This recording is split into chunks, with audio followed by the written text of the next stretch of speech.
Hello friends, welcome to Telugu law students. TS law సెట్కి సంబంధించి registration process 5వ తారీఖు నుంచి స్టార్ట్ అవుతుంది.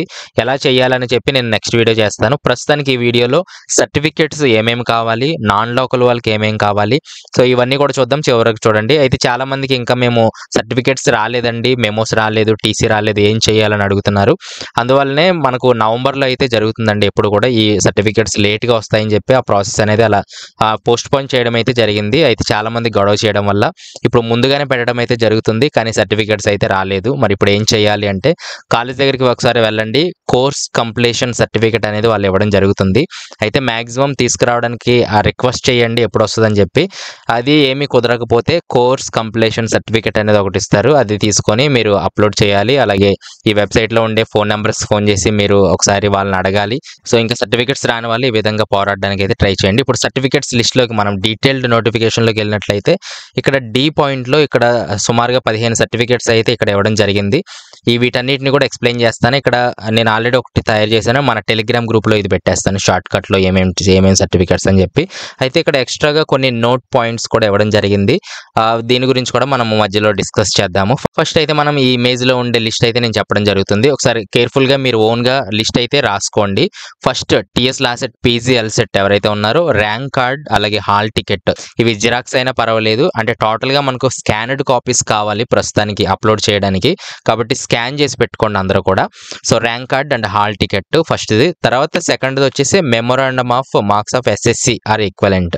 10th ఎవరైతే చదివారో మార్క్స్ మెమో ఉంటుంది కదా, అది మీరు స్కాన్ చేసి పెట్టుకోండి, అది రెండోది. మూడోది ఏంటంటే ఇంటర్మీడియట్ మార్క్స్ మెమో కూడా స్కాన్ చేసి పెట్టుకోండి. ఫోర్త్ పాయింట్కి వచ్చేటప్పటికి మార్క్స్ మెమో క్వాలిఫైయింగ్ ఎగ్జామినేషన్ అన్నారు. అంటే ఇప్పుడు ఎల్ఎల్ఎం కోర్స్ చేసే వాళ్ళకి ఏంటంటే ఎల్ఎల్బి బేస్ మీద వాళ్ళు చేస్తూ ఉంటారు, కాబట్టి ఎల్ఎల్బికి సంబంధించి మార్క్స్ మెమో ఉండాలి. 3 years ఎవరైతే ఎల్ఎల్బి చేస్తున్నారో వారు డిగ్రీ చదువు ఉంటారు కాబట్టి డిగ్రీ మార్క్స్ మెమో రెడీ చేసి పెట్టుకోవాలి. 5 years ఎవరైతే ఉన్నారో వారు ఇంటర్మీడియట్ మీద అప్లై చేస్తారు కాబట్టి ఇంటర్మీడియట్ మార్క్స్ మెమో అనేది రెడీ చేసి పెట్టుకోవాలి. ఇది థర్డ్ పాయింట్కి రిలేటబుల్ అనమాట, కాబట్టి ఇది ఫోర్త్ పాయింట్. ఫిఫ్త్ పాయింట్కి వచ్చేస్తే ప్రొవిజనల్ సర్టిఫికేట్ లేదా డిగ్రీ సర్టిఫికేట్ అని ఇక్కడ ఇవ్వడం జరిగింది. ఒకసారి క్లియర్గా చెప్తాను చూడండి. ఇక్కడ ఇంటర్మీడియట్ సర్టిఫికేట్ అంటే మార్క్స్ మెమో మీరు రెడీ చేసి పెట్టుకున్నారు ఇంటర్మీడియట్ వాళ్ళు, అంటే 5 yearsకి అప్లై చేసేవాళ్ళు. ఇప్పుడు ఇంటర్మీడియట్ మార్క్స్ మెమోతో పాటు పాస్ ఏదైనా సర్టిఫికేట్ ఇస్తారు మీకు, పాస్ అయినట్లుగా ఫస్ట్ క్లాస్, సెకండ్ క్లాస్ ఈ విధంగా సర్టిఫికేట్ ఉంటుంది కదా, ఆ మార్క్స్ మెమోతో పాటు కాలేజీలో ఇచ్చిన సర్టిఫికేట్ ఏదైతే ఉందో అది జత చేయండి. అలాగే డిగ్రీ మీద ఎల్ఎల్బికి ఎవరైతే అప్లై చేశారో వాళ్ళకి ఇక్కడ ప్రొవిజనల్ సర్టిఫికేట్ అంటారు. అంటే అలాగే ఒరిజినల్ డాక్యుమెంట్, ఈ రెండిట్లో ఏదైనా ఒకటే. కాకపోతే ప్రొవిజనల్ ఏంటంటే ఈ ఒరిజినల్ డాక్యుమెంట్ రావడానికి చాలా లేట్ అవుతుంది కాబట్టి ముందుగా ప్రొవిజనల్ సర్టిఫికేట్ ఇస్తారు. తర్వాత ఒక 2-3 నెలల తర్వాత ఒరిజినల్ డాక్యుమెంట్ అనేది వాళ్ళు ఓడి అనేది ఇవ్వడం జరుగుతుంది. ఒకవేళ ఓల్డ్ బ్యాచెస్కి అయితే ఓడి ఉంటుంది సిద్ధంగా, ఓడి ఇచ్చేసుకోవచ్చు మీరు ఒరిజినల్ డాక్యుమెంట్ అనేది. న్యూ బ్యాచెస్ ఎవరైతే ఉన్నారో వాళ్ళు ప్రొవిజనల్ సర్టిఫికేట్ ముందు ఇస్తారు కాబట్టి అది పెట్టినా పర్వాలేదు, రెండిట్లో ఏది పెట్టినా పర్వాలేదు. స్కానర్డ్ కాపీస్ అయితే మీరు పెట్టాల్సి ఉంటుంది. అలాగే ఎల్ఎల్ఎం ఎవరైతే అప్లై చేస్తున్నారో ఎల్ఎల్బికి సంబంధించిన పాస్ సర్టిఫికేట్ అంటే ప్రొవిజనల్ సర్టిఫికేట్ అనేది మీరు కూడా ఇవ్వాల్సి ఉంటుంది మార్క్స్ మెమోతో పాటు. ప్రొవిజనల్ అంటే ఏం లేదు, ఫస్ట్ క్లాసా సెకండ్ క్లాసా అని చెప్పి ఉంటుంది కదా, సో అదే ప్రొవిజనల్ సర్టిఫికేట్ అంటారు. ఓడి కూడా అదే అనమాట.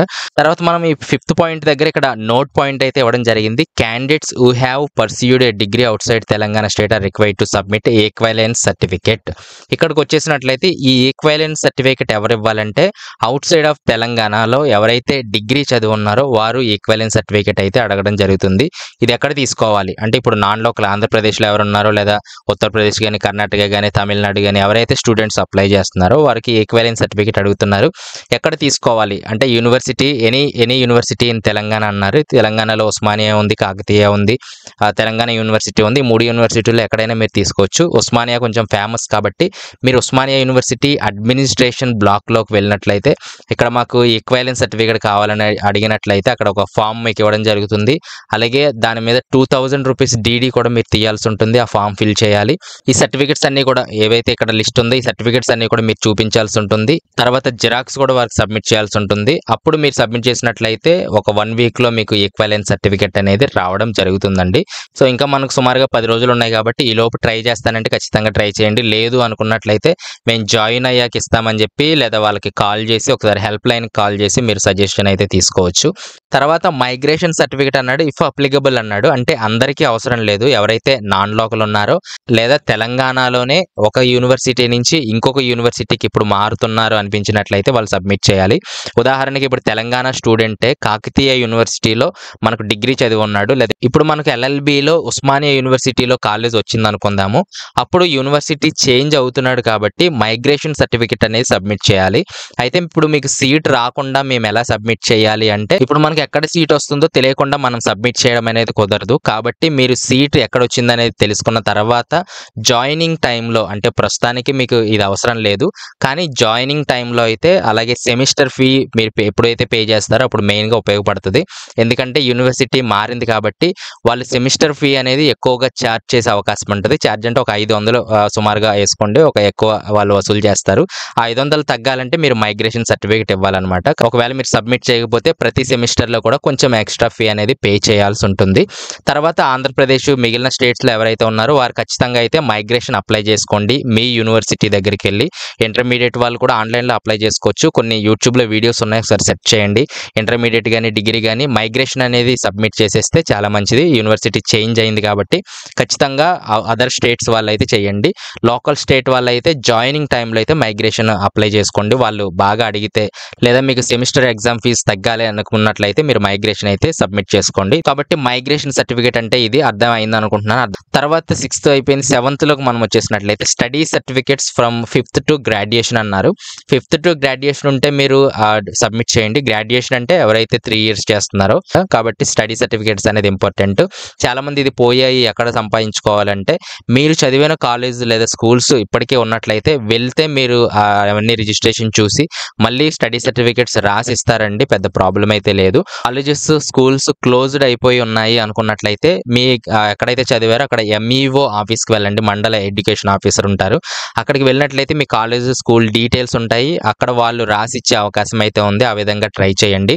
లేకపోతే రెసిడెన్స్ సర్టిఫికేట్ అనేది మీరు సబ్మిట్ చేయాలి. టోటల్గా ఇక్కడ నెక్స్ట్ 8th ఏంటంటే రెసిడెన్స్ అంటే ఏంటంటే మీరు లోకల్ అనేది ప్రూఫ్ చేసుకోవాలి. స్టడీ సర్టిఫికేట్స్ని బట్టే మీరు లోకల్ కాదనేది ప్రూఫ్ చేయగలరు. ఒకవేళ అవి లేని పక్షంలో ట్రై చేయండి. అవి లేకపోతే రెసిడెన్స్ సర్టిఫికేట్ అయితే మీరు అప్లై చేయాలి. కాకపోతే రెసిడెన్స్ సర్టిఫికేట్ ప్రస్తుతానికి ఎవరికి ఇవ్వట్లేదు అనేది ఒక టాక్ ఉంది. కానీ మీరు ఒకసారి అడిగి చూడండి, మీ సేవల్లో ఎక్కడైనా అడిగితే తీసుకోండి. కాబట్టి దీనికి సంబంధించి ఇక్కడ నోట్ పాయింట్స్ కూడా చాలా ఇవ్వడం జరిగింది. అసలు రెసిడెన్స్ సర్టిఫికేట్ ఎందుకు అంటే మీరు లోకల్ అని ప్రూవ్ చేసుకోవడానికి.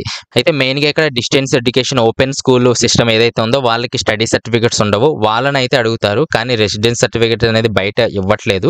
మినిమం 1 or 2 years ఇస్తున్నారని కొందరు అంటున్నారు. ఒకసారి కనుక్కోండి, ఇచ్చేయండి రెసిడెన్స్ సర్టిఫికేట్ గురించి. తర్వాత ఇక్కడ ఏంటంటే ఇక్కడ 10 years ఇవన్నీ కూడా ఉండడం జరిగింది. అంటే చాలా మంది పేరెంట్స్ లోకల్ తెలంగాణలో ఉంటారు కానీ వాళ్ళ పిల్లలు తమిళనాడు కానీ కర్ణాటక కానీ ఆంధ్రప్రదేశ్ కానీ ఇలా చదువుతూ ఉంటారనమాట.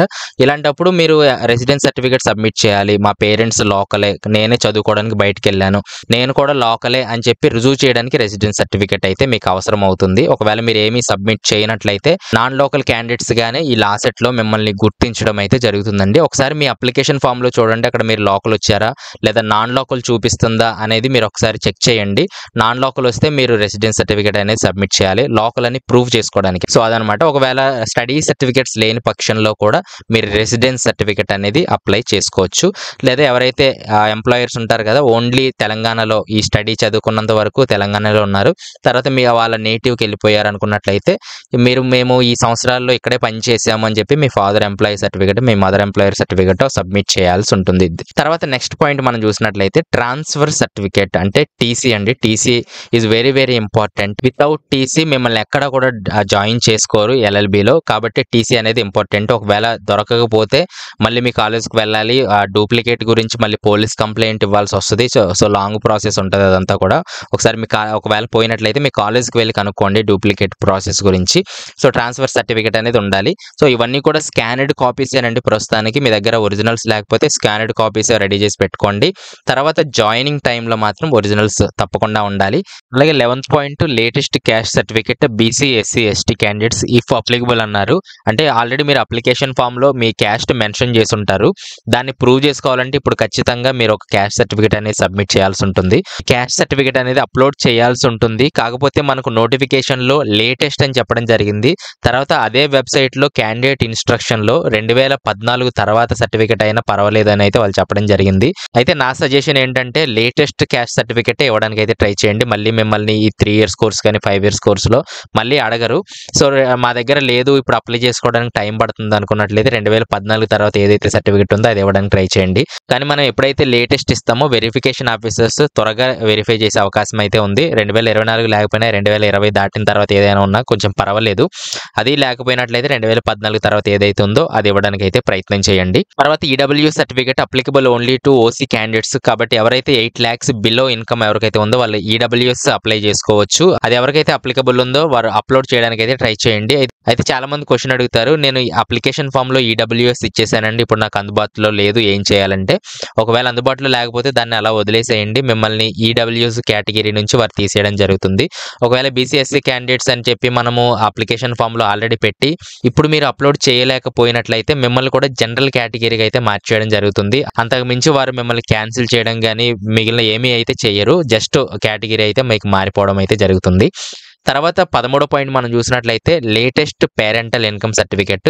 ఇదైతే లేటెస్ట్దే కావాలండి 2024కి సంబంధించి. అయితే ఎవరికైతే వైట్ రేషన్ కార్డు ఉందో లో ఇన్కమ్ అంటే 2 lakhs బిలో ఎవరికైతే ఉందో వాళ్ళు మాత్రమే ఇన్కమ్ సర్టిఫికేట్ అనేది సబ్మిట్ చేయాల్సి ఉంటుంది. బీసీ ఎస్సీ ఎస్టీ కేటగిరీ అయినప్పటికీ వాళ్ళ పేరెంట్స్ ఎంప్లాయీస్ అయినట్లయితే హయ్యర్ ఇన్కమ్ ఉన్నట్లయితే వాళ్ళకి ఇన్కమ్ సర్టిఫికేట్ అవసరం లేదండి. ఎందుకంటే వాళ్ళకి రియంబర్స్మెంట్ అయితే రాదు. మీరు క్యాష్ సర్టిఫికేట్ వరకు అప్లోడ్ చేసుకోవచ్చు.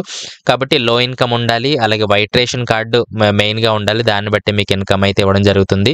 తీసుకునే వాళ్ళు 2 lakhs బిలో అయితే తీసుకోండి. అలాగే మీ ఫాదర్ నేమ్ అందులో ఉండాలి. అలాగే మీ నేమ్ కూడా ఉంటే చాలా మంచిది. అంటే ఆంధ్రప్రదేశ్లో అయితే ఖచ్చితంగా క్యాండిడేట్ నేమ్ అయితే చూస్తున్నారు. ఇక్కడ ఎలా ఉందనేది నాకు తెలియదు. కాబట్టి మీరు అప్లై చేసేటప్పుడు మీ నేమ్ వస్తుందా రాలేదనేది, అంటే మాక్సిమం వస్తుంది మీ నేమ్, కాబట్టి మీ నేమ్ ఖచ్చితంగా ఉండేటట్లయితే చూసుకోండి. తర్వాత ముస్లిం ఆర్ క్రిస్టియన్ మైనారిటీ మీరు ప్రూవ్ చేసుకోవాలంటే టీసీలో ఎస్ఎస్సి టీసీ అని కాదు అది అప్లోడ్ చేయండి. లేదా మీ లాస్ట్ టీసీలో కూడా ఉంటుంది మీరు ముస్లిం మైనారిటీ క్రిస్టియన్ మైనారిటీ అని చెప్పి అది అప్లోడ్ చేయాల్సి ఉంటుంది. తర్వాత 15th వచ్చేసి Aadhaar card or any valid ID proof అనేది మీరు స్కాన్ చేసి పెట్టుకోవాలి. అలాగే స్పెషల్ కేటగిరీ పర్సన్స్కి ఇవన్నీ కూడా ఒరిజినల్ ఉండాలి. వాళ్ళకి ఫిజికల్ వెరిఫికేషన్ జరుగుతుంది కాబట్టి అది రెడీ చేసి పెట్టుకోవాలి. తర్వాత నాన్ రీఫండబుల్ ప్రాసెసింగ్ ఫీజు అనేది మీరు పే చేయాల్సి ఉంటుంది. ఎస్సీ ఎస్టీ రిజర్వేషన్ అయితే 500 రూపీస్, మిగిలిన వాళ్ళందరూ కూడా 800 రూపీస్ పే చేయాల్సి ఉంటుంది. ఎప్పుడు అంటే 5వ తారీఖు రిజిస్ట్రేషన్ అయ్యేటప్పుడు. కాబట్టి ఏమైనా డౌట్స్ ఉంటే కింద కామెంట్స్ లో తెలియజేయండి, రిప్లై ఇవ్వడానికి ట్రై చేస్తాను. చాలా కామెంట్స్ అయితే వస్తున్నాయి, అర్థం చేసుకోండి. సో ఇదనమాట అండి డి పాయింట్ లో మనకు ఒకసారి మీరు చదవండి. నేను ఏమైనా మిస్టేక్స్ చెప్పున్నట్లయితే ఒకసారి నాకు కింద కామెంట్ సెక్షన్ లో తెలియజేయండి. నేను మళ్ళీ వీడియో అయితే చేయడానికి అయితే ట్రై చేస్తాను. సో నెక్స్ట్ రిజిస్ట్రేషన్ ప్రాసెస్ ఎలా ఉంటుంది అనే దాని మీద వీడియో వస్తుందండి. నెక్స్ట్ వీడియోలో కలుస్తాను. Thanks for watching.